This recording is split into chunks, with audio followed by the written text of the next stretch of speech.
How's it going, everyone? Welcome to the channel. Today we're taking a look at some knives that'll take your basic everyday carry folding knife to the next level. I will have links to all these knives down below in the description. And if you're new to the channel and you enjoy knife and EDC content, you're in the right place. Make sure you subscribe because I release daily videos. And as always, let us know what you're carrying in your pockets today down in the comments.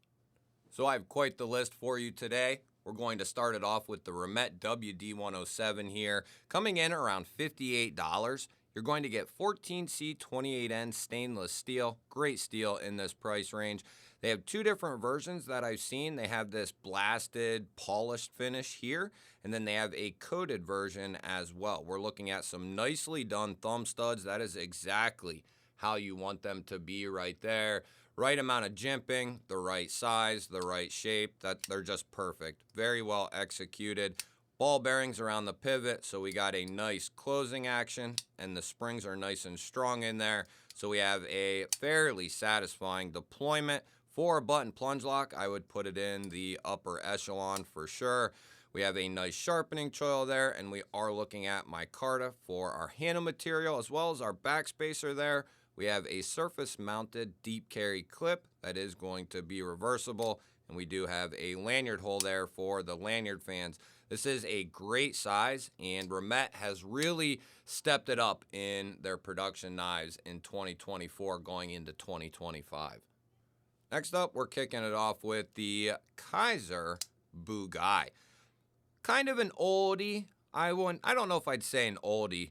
But certainly a goodie. The Bugai here, it's got a very cool aesthetic. Kind of have this dull grind here from the belly up to the tip, just giving that a little bit of added strength up there around that tip and around that belly. This is a good knife, kind of like a Tanto in a way. You can use that belly to do some scraping and chiseling, but you have a nice straight edge here before it runs into that belly. We're looking at 154 cm steel.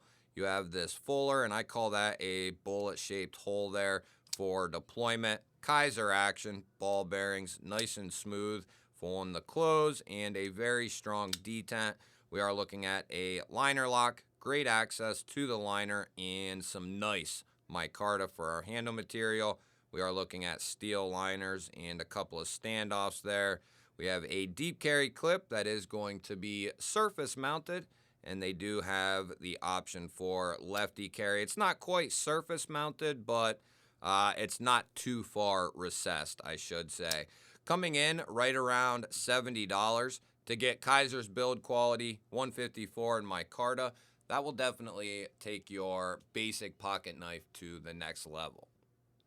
Next up, we're taking a look at the Miguron knives, Acri Mini here. This is a newer release for Miguron, but it's a play off a knife that's been around quite a while. The original Acri has been a staple in Miguron's lineup for quite a while, but they have come out with a Mini here that has a little bit of some character to it that the original Acri don't have. We have an extended front flipper here where the original was more rounded, and this is much easier to deploy. We still have that nice crown spine coming in 14C28N. We have that dark blast to the finish here. Nice pokey drop point blade. Very well done sharpening choil here, and we're looking at grade G10 on this particular model. I believe as this is a newer model, there's not a ton of selections just yet, but I'm sure there will be here in the future. And we are looking at a right hand only deep carry steel rollover clip that is recessed. We have steel liners that have a ton of internal milling for weight relief, and we do have a G10 backspacer that matches our grade G10 scales. And we have a lanyard hole through there for the lanyard fans. Good access to the liner. And this knife comes in full retail at $44. That is a great price tag to get yourself a very solid pocket knife. Now, if I'm smart enough, I have timed this just right. The unboxing for this hasn't released yet, but by the time you are seeing this video, it has hopefully been up. But I am talking about the newer Olatin's GO56 here. And Olatin's has started off a couple years back as a folding replaceable scalpel knife company. That's how they started. They started out with replaceable scalpel blades, and they are on new iterations of knives like that, just like you see here. Then they started making pocket knives, regular old pocket knives. Then they took the two and blended them together, and we have the GO56 here. These are going to be coming in 14C 28N steel, and I'm saying these because there's two other blades that come in 14C, one sheep's foot and one drop point. We have the Tanto on there right now. Very nice stonewash finish on there, which will take wear and tear. Very good. The sharpening choils are not too shabby. We're talking right around $70 for the entire getup. I think it's like $72 or something like that. And I think that is a great price to get 3 blades of 14C 28N. Nice row of jimping here. Nice oversized thumb studs. Crossbar lock for our locking mechanism. And we have nice strong springs in there. So we have a very satisfying deployment. And ball bearings around the pivot there is going to give this a nice clean and smooth closing action. We have slightly contoured G10 handles that are nicely finished.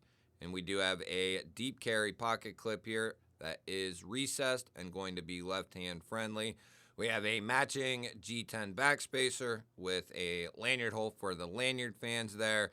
And there is steel liners in there to give this a little bit more rigidity. And for the crossbar lock, I think this is, if you're looking kind of for that one and done type of knife, and I don't know if you're ever going to get to that point, or, you know, maybe you'll start there and think that, but usually you don't stop at just one. But ideally, this knife right here would be a great one and done. And whoop-ah! And then there was 2 blades on the screen just like that.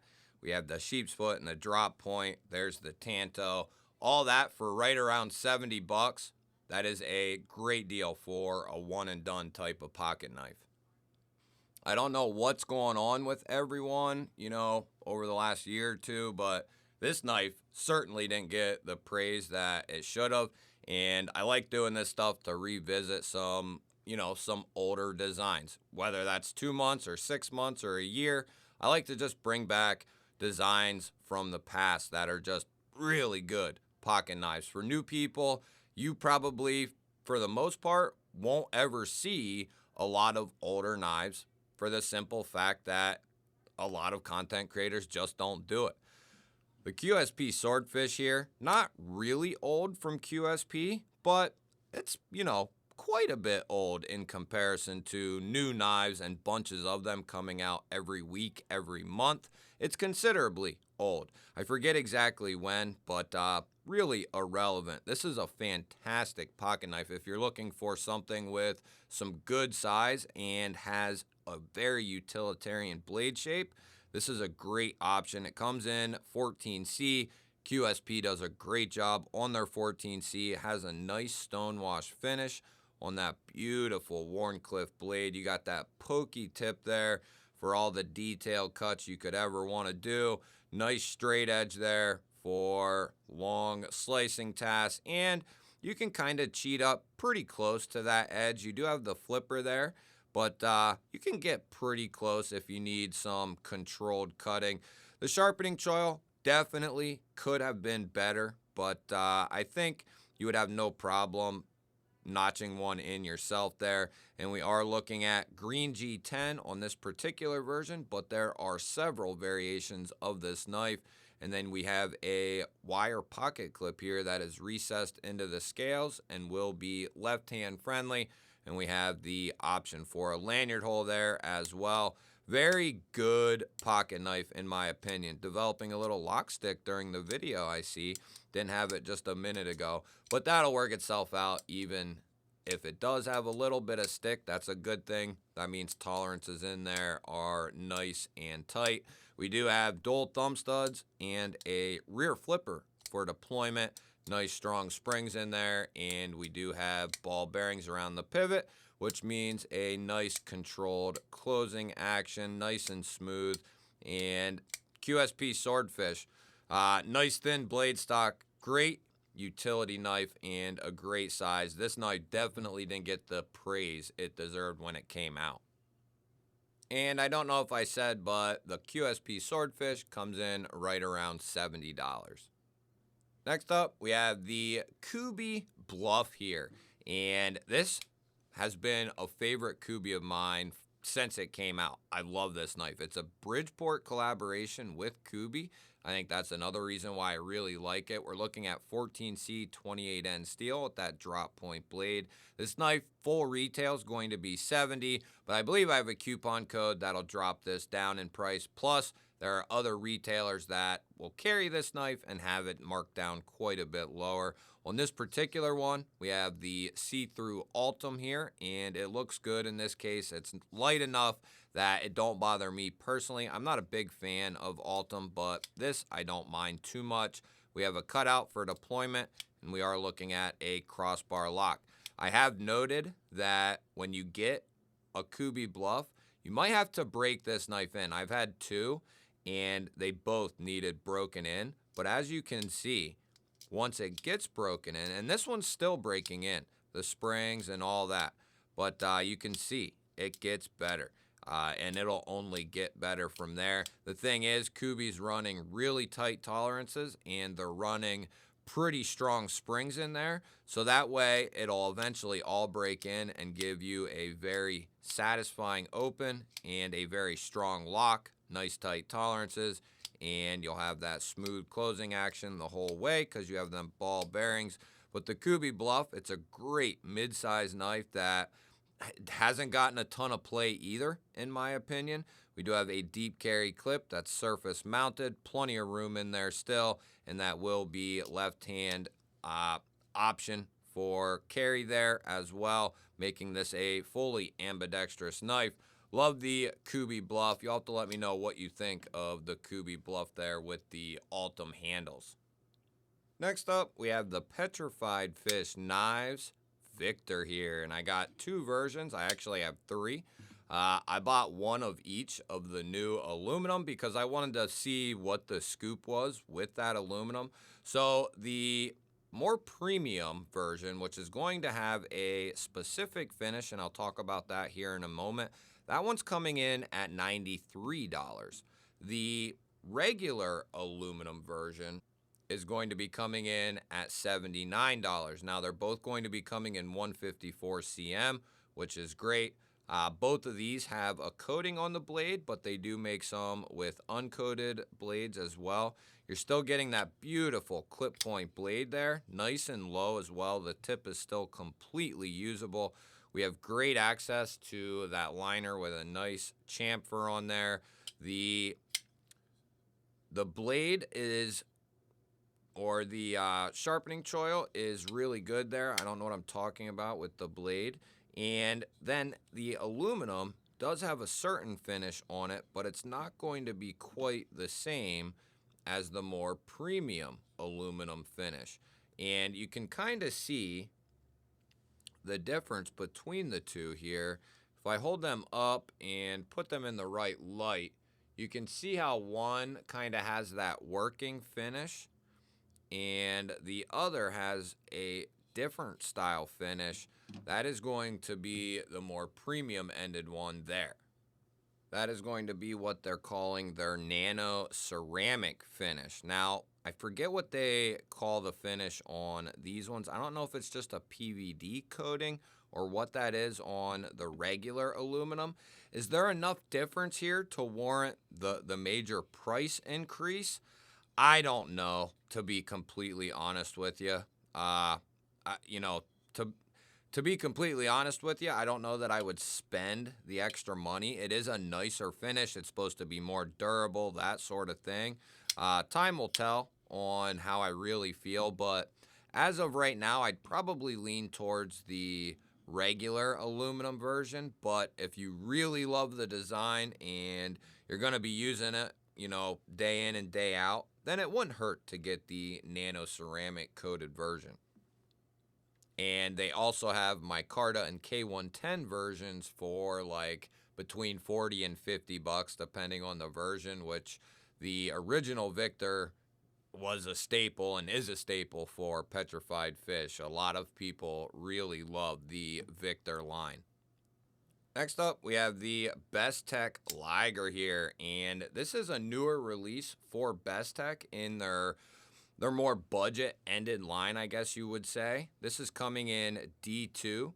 Now, there's not going to be a difference in the build quality of the knife compared to their $300, $400, $500 knives. It's going to be the same build quality. It's just going to be different materials. So in this case, we do have D2 with the nice satin finish, and this is a beautiful modified sheep's foot style of blade. We do have dual thumb studs for deployment. I know some people said they didn't like how they were so far into the cutting path. That's something that doesn't tend to bother me a whole lot. Completely understand if it does, though. But it's something that's never bothered me a whole lot. In some cases it does, in some cases it don't. Where this knife maybe lacks some things, I think it makes up for in others. One of them being the ergonomics department. This thing has several different grips you can go to with this knife and be just very, very comfortable. Love having that piercing capability and utility aspect of that blade while still having a nice straight edge.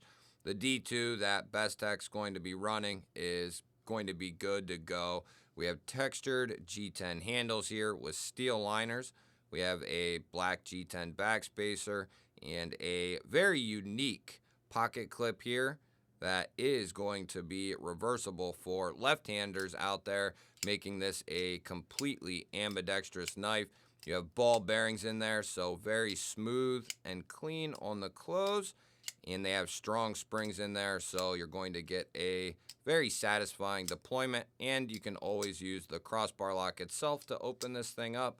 But the Best Tech Liger, if that's what Best Tech's going to be doing for their budget line, I'm stoked to see it. I hope they also start incorporating some other steels like 14C, S30V, stuff like that, and also incorporating that in their budget line. Next up, we got the CJRB Frac here, and this is a knife that, for those of you who've been around a long time, know that I've raved about this knife. It actually won my budget button lock knife of the year 2 years ago. If you are looking for a larger pocket knife, a more kind of robust pocket knife, I know it's a button plunge lock, but CJRB does theirs very well. You're not going to have an issue if you're just doing basic EDC things. You have that nice low drop point style blade, kind of looks like a bird beak. Large choil and sharpening area there, tons of sharpening life. You have a large cutout there for deployment. Nice strong springs in there, and you do have ball bearings around the pivot, so it's going to be nice and smooth on the close. We have frag steel handles here that have a bunch of internal milling, so this is going to not feel quite like a steel handle used to feel. It's going to be much lighter weight and almost could pass as titanium. This originally came with a black deep carry clip.